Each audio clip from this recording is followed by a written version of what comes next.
Muito bem, o primeiro-ministro de Israel, Benjamin Netanyahu, vive um momento delicado.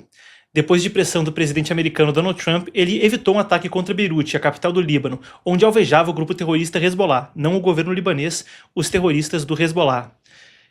Enquanto ele abandonou essa ofensiva na capital do Líbano, ele manteve operações no sul do país. Eu quero que a gente entenda o porquê isso importa e como isso desempenha um papel global, para além de um conflito na fronteira norte de Israel ou na fronteira sul do Líbano. Dois países no Mediterrâneo que, por observador desatento, não teriam tanto a ver com o comércio global. Mas o fato é que o que aconteceu ontem era em um contexto onde o Irã falava que, se aquilo continuasse, suspenderia negociações com os Estados Unidos. E, de fato, chegou a anunciar na agência Tasnim, estatal ligada à Guarda Revolucionária do Irã, que estava, então, suspendendo conversas com os Estados Unidos. Ontem a gente foi a fundo no fato específico, mas o que acontece é que, depois daquilo, há um cenário agora onde o Irã consegue, de forma aparentemente inseparável, juntar o que acontece com Israel e Líbano, as negociações sobre o Estreito de Hormuz e, essencialmente, aquilo que mantém o comércio mundial refém: o petróleo, o gás, retidos naquele gargalo de navegação crítico. Com esse contexto vindo à tona, eu sigo com vocês com a notícia do que acontece nesses dois pequenos países em termos de tamanho territorial, mas que definem muita coisa em termos de dólares, bolsa de valores e o preço do combustível na bomba. As forças de defesa de Israel divulgaram imagens de ataques contra depósitos de armas, e a gente deve ter aqui elas vindo à tona então.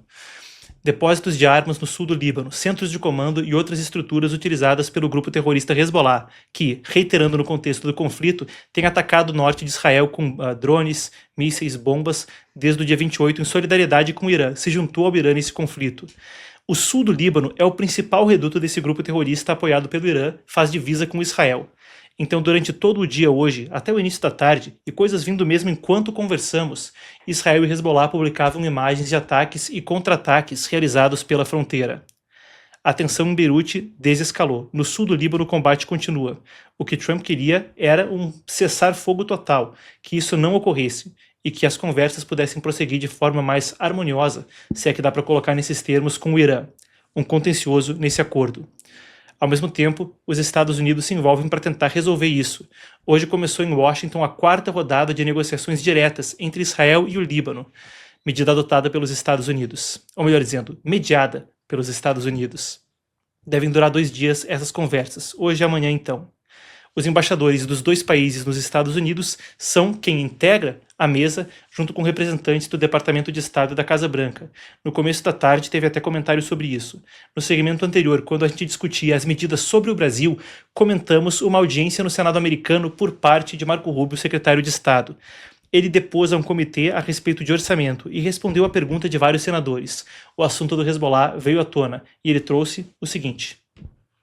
One. The second thing that's happened is just a week ago, Hezbollah openly called, they openly called for the overthrow of the Lebanese government. So no one here should be under any, Hezbollah is not just an enemy of Israel and an enemy of America. Hezbollah is an enemy of Lebanon and of the Lebanese people. Thank you. Thank you. Aí outro texto que a gente destaca. Ele falou que a paz pode acontecer a qualquer momento e falou sobre o papel do Irã apoiando esse grupo terrorista, o que a gente destacava agora há pouco. It's one of the most ironic situations in the world. The Lebanese government and the Israeli government could do a peace deal tomorrow. Israel has no territorial claims in Lebanon. And Hezbollah is in particular, in fact, Hezbollah has called for the overthrow of the current Lebanese government. The impediment in Lebanon is the fact that Hezbollah has embedded itself into that country and is the reason for all the suffering that's happening there right now and all the suffering that's historically happened. Entirely funded, entirely controlled by Iran. There is no Hezbollah without Iran. There is no Hezbollah without Iran. I mean, there might be a political movement with ideology, but they don't have a bunch of rockets, they don't have a bunch of weapons without Iran. They are a complete, total proxy of Iran, and that's the kind of activity that needs to be... I want to come back to Hezbollah. Sem foguetes e sem armas, sem o Irã. E esse é um dos pontos críticos. Com o financiamento iraniano, o Hezbollah pôde não só ocupar vastas porções do sul do Líbano e desenvolver um arsenal comparável até a pequenos exércitos. E a gente não está brincando nisso aí. Quando se fala de armamento e de salários, os terroristas do Hezbollah muitas vezes têm mais dos 2 itens do que um soldado libanês tem dentro do exército do país. Mas eu falei que não só. E o não só é porque, para além disso, a gente viu tráfico de armas e drogas em conluio com organizações criminosas pelo mundo. Desde 2014, Noticia-se investigações da Polícia Federal, incluindo o Brasil nisso aí, e os 2 piores atentados terroristas islâmicos da história da América Latina em 92 e 94 em Buenos Aires, até atentado planejado a partir da América Latina contra os Estados Unidos, um plano que foi desmontado em 2007, originário da Guiana, envolvendo então Irã, Hezbollah e a nata do terrorismo islâmico no continente. Um ponto delicado que complica tudo isso e adiciona uma camada a essa negociação. Se com o Irã, material nuclear e o que fazer com o Estreito de Hormuz já era complexo, se essa camada de fato, como parece ser o caso do que aconteceu ontem, se insere nas negociações, isso acrescenta complexidade. Enquanto isso, se eu trouxe um gancho histórico para falar sobre o Hezbollah e o apoio que vem desde a década de 80, a seguir a gente tem que também incluir. E a gente sempre busca evitar especular aqui ou falar sobre espuma, mas é necessário incluir porque traz perspectiva para o público a situação de Benjamin Netanyahu. E isso é uma questão muito interessante quando se discute Israel, um país onde o campo de batalha e os debates no Knesset, o parlamento em Jerusalém, parecem andar sempre juntos. Nos Estados Unidos, isso foi verdade quando se pega o Vietnã, uma guerra que foi ganha ou perdida, não só no campo de batalha, mas também com a política interna. Em Israel, as duas coisas estão indissociadas, naquele estado, só que permanentemente. Quando houve lá a invasão do Hamas em 7 de outubro de 2023, muita gente comparava Netanyahu com Golda Meir, a ex-premier que veio a cair por causa do que houve 50 anos antes na Guerra do Yom Kippur. Eu acho que fica claro o que eu quero dizer com isso. Com isso explicado, vamos trazer a coisa para o momento atual e discutir essa relação entre a política e o que acontece no campo de batalha, porque Netanyahu pode ter eleições vindo adiante e enfrenta um equilíbrio delicado entre Trump e o que acontece internamente. A fala de Rubio parece, por um lado, dar o tom. A fala de Rubio parece destacar o tom usado por Trump. Netanyahu segue exprimido entre as cobranças da Casa Branca para pausar os ataques e a pressão interna para continuar os ataques.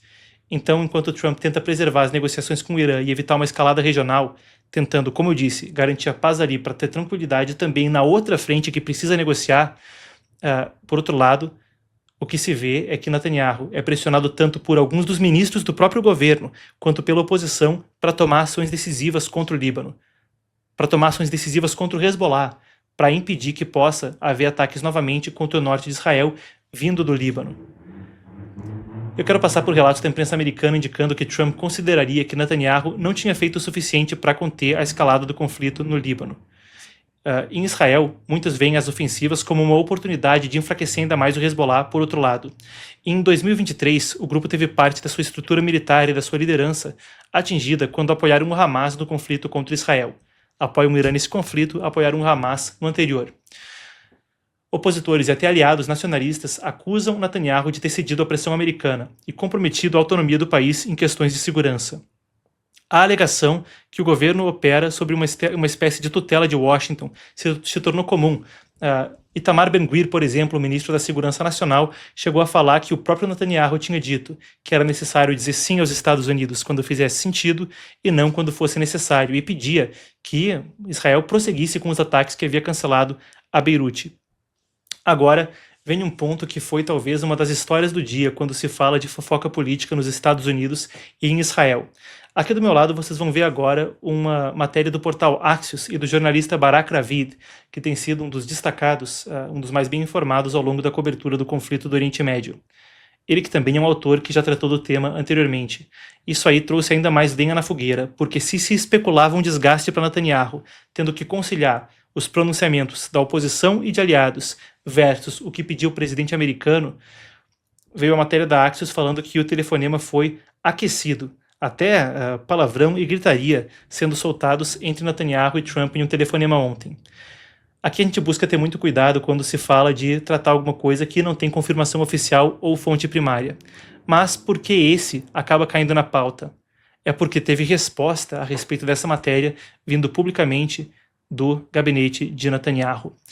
Então Netanyahu respondeu a respeito do assunto e falou que a coisa era negada.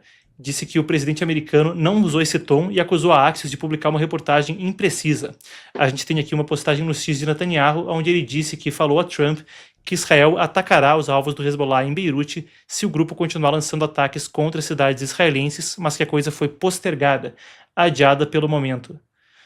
As operações no sul do Líbano seguem como planejado, foi o que ele reiterou, e de fato, foi o que aconteceu ao longo do dia.